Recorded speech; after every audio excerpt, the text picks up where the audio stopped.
Waalaikumsalam Waalaikumsalam warahmatullahi warahmatullahi wabarakatuh. wabarakatuh. Ya, alhamdulillah bil alamin wassalatu wassalamu ala Rasulillah wa ala alihi washabihi ajmain amma ba'd. Ya, terima kasih kesempatan teman-teman untuk dapat bergabung di link Zoom ini untuk membahas atau melaksanakan tugas kita, yaitu ya sebagai peserta lasar Kemendikbudristek gelombang 3 angkatan 9 golongan 3 yang diselenggarakan oleh BPSDM Sulbar. Nah, di mana hal ini ya kita sudah masuk di agenda yang termasuk itu agenda Smart ASN, di mana yang di sini kelompoknya terdiri dari 4 orang, ya, itu Ilham SPDFP, yaitu saya sendiri, dan anggota ada Ibu Niken Nur Kasim SPMP, dan Ibu Asia Arifin SPMSI, dan Ibu Supahinda SPTMSI. Ya, dalam hal ini ya, ada beberapa hal yang akan kita bahas, yaitu mengenai implementasi Smart City.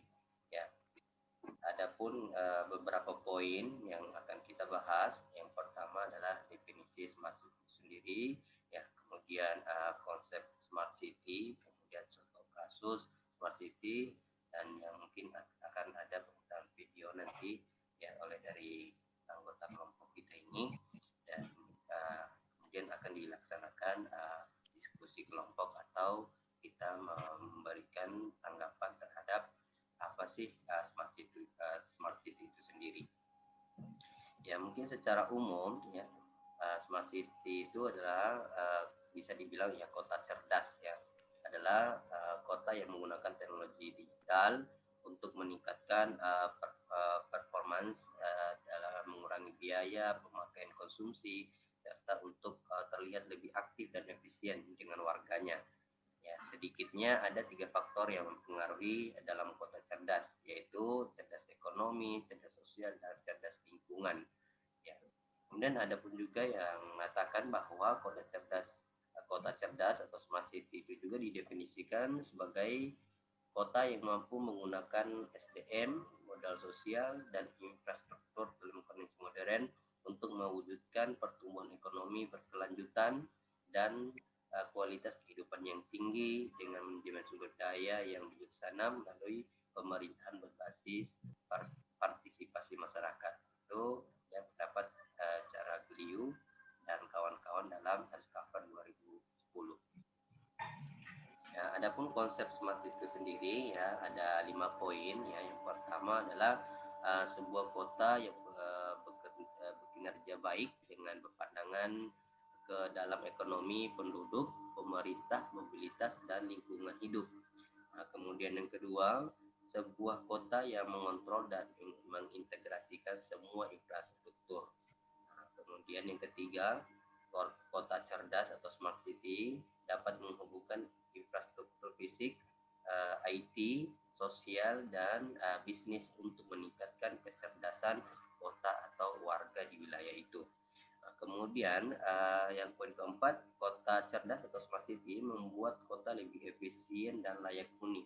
Ya, mungkin di sini maksudnya ini itu pemerintah membuat berbagai program supaya ya wilayah itu dapat dihuni dengan layak.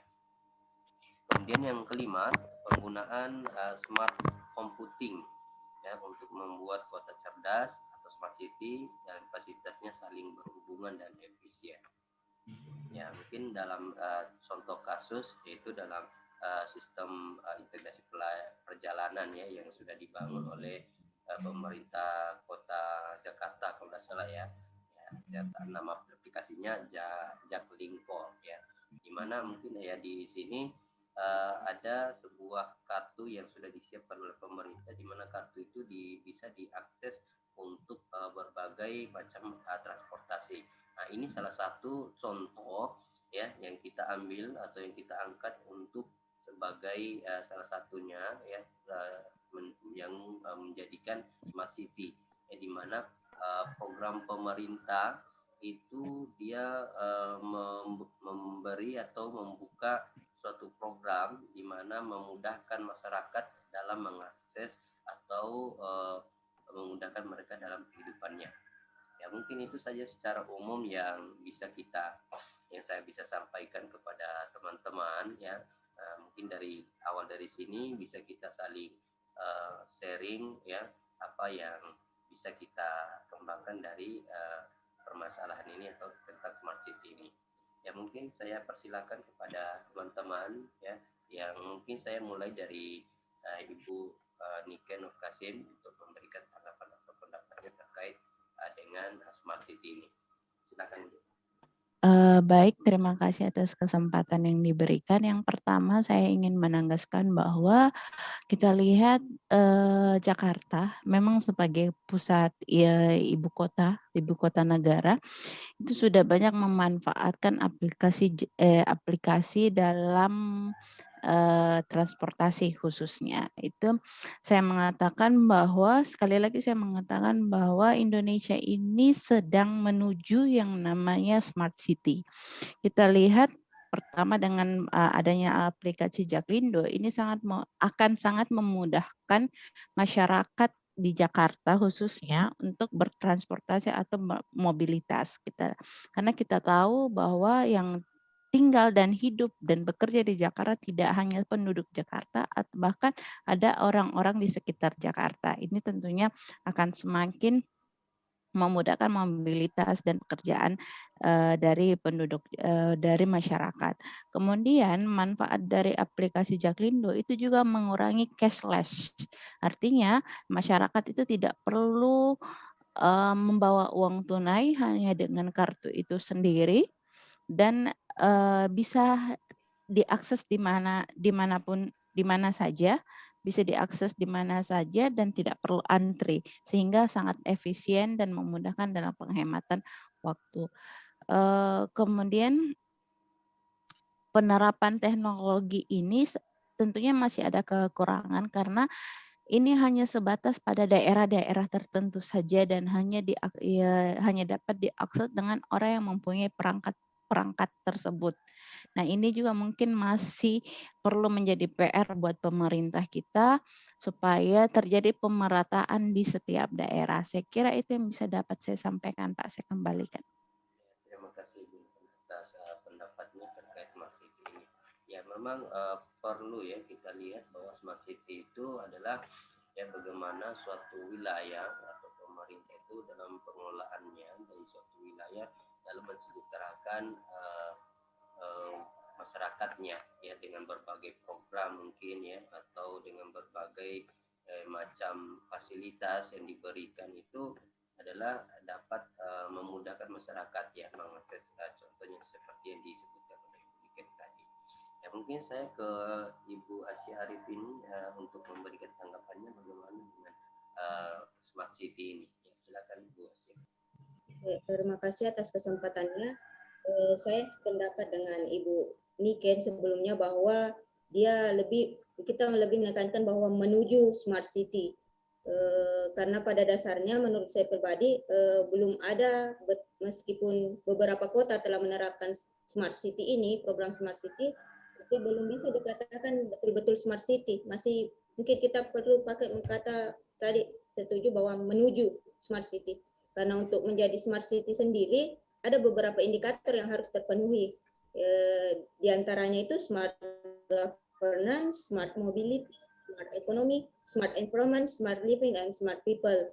Nah, yang menjadi kunci adalah sebenarnya di sini ada dua, smart governance sebagai pembentuk regulasi dan yang menjadi kunci end usernya itu adalah smart people, jadi pengguna.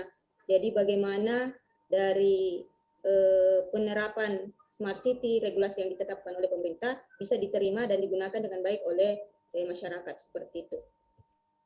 Ya, terima kasih kepada Ibu Asia Arifin. Ya, memang ya suatu tujuan atau suatu program dapat tercapai itu yang pertama seperti yang disebutkan tadi dilihat adalah government-nya atau pemerintahnya itu sendiri ya sebagai pemberi fasilitas pemberi pelayanan. Ya, kemudian ya penggunanya adalah masyarakat itu sendiri, di mana masyarakat ini juga harus ya lebih atau bisa menyesuaikan diri juga dengan program yang diluncurkan oleh pemerintah. Ya biar bagaimanapun juga misalnya fasilitas yang diberikan oleh pemerintah, tetapi masyarakat juga tidak ada inisiatif untuk belajar dengan keadaan yang ada, nah itu juga akan susah. Mungkin seperti itu ya. Nah, kemudian saya mungkin ke Ibu Andi Sukma, mungkin bisa memberikan juga tanggapannya terkait dengan Smart City ini. Silakan Ibu. Baik, terima kasih atas kesempatannya. Saya cuma menambahkan untuk menuju Smart City ini memang belum ada yang sempurna untuk menerapkannya, namun langkah Jakarta sebagai kota metropolitan untuk menerapkan Smart City ini sudah bisa dianggap langkah bagus karena sudah menerapkan sistem pengaduan online untuk sistem pelayanan masyarakat yang ada di kota Jakarta. Jadi dia sebagai bentuk untuk mengontrol dan mengawasi bagaimana kinerja para pelayan masyarakat sehingga kebutuhan masyarakat dapat terpenuhi. Sehingga kalau ada keterlambatan atau sampai tidak ramah kepada masyarakat, mereka bisa melapor sehingga pelayan masyarakat tersebut bisa ditindaklanjuti. Seperti itu. Ya, terima kasih Bu Andi Sukma. Ya, dalam membangun Smart City ini ya memang banyak hal yang memang perlu ditinjau, mulai dari segi fasilitas, mulai dari segi waktu ya atau biaya. Itu juga saling sinkron semua. Jadi kapan salah satunya tidak memadai, maka tidak akan mungkin ya untuk mencapai Smart City. Ya misalnya di Kota Makassar ya, untuk pengadaan atau memasang CCTV di setiap sudut jalanan ya untuk mengurangi kejahatan yang terjadi di jalanannya. Dan itu kan butuh, yang pertama adalah biaya. Ya di situ juga ya mungkin dalam pengadaan oleh pemerintah setempat ya mungkin bisa ya, tetapi di situ juga butuh kerjasama dengan masyarakat, misalnya keterlibatannya masyarakat di mana titik-titik yang rawan dengan kejahatan. Jadi saling berhubungan semua ya, dan mungkin pemerintah langsung pasang begitu saja tidak tanpa data pun juga mereka tidak mungkin bisa, pasti harus semuanya berawal dari data.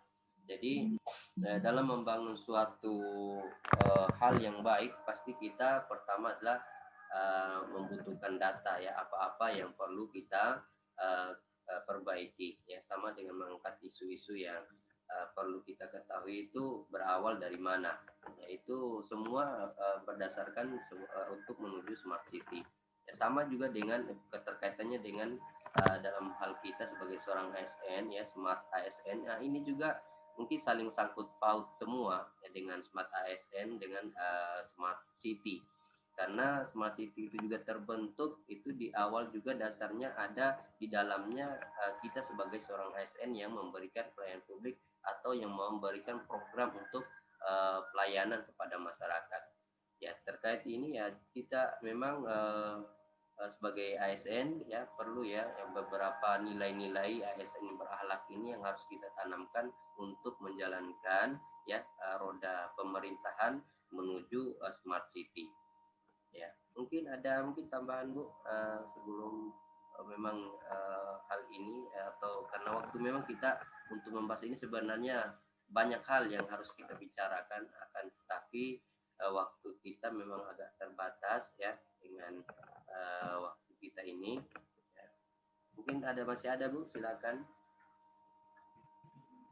atau isu-isu mungkin ya yang masih jadi kendala dalam Smart City itu apa kira-kira ya, yang menjadi itu tantangan bagi kita sebagai ASN atau pemerintah setempat ya. Bagi saya cukup Pak, karena sudah termuat semua dalam yang diutarakan baik dari Bu Asia maupun Bu Andi. Ya, terima kasih kalau begitu Bu. Ya itulah yang menjadi pembahasan kita dan mungkin menjadi tantangan atau menjadi peluang juga ya bagi kita ke depan dalam menghadapi Smart City. Ya sekian dan terima kasih Bu atas kesempatan dan waktunya telah bergabung. Sekian. Assalamualaikum warahmatullahi wabarakatuh. Waalaikumsalam Warahmatullahi warahmatullahi wabarakatuh. wabarakatuh.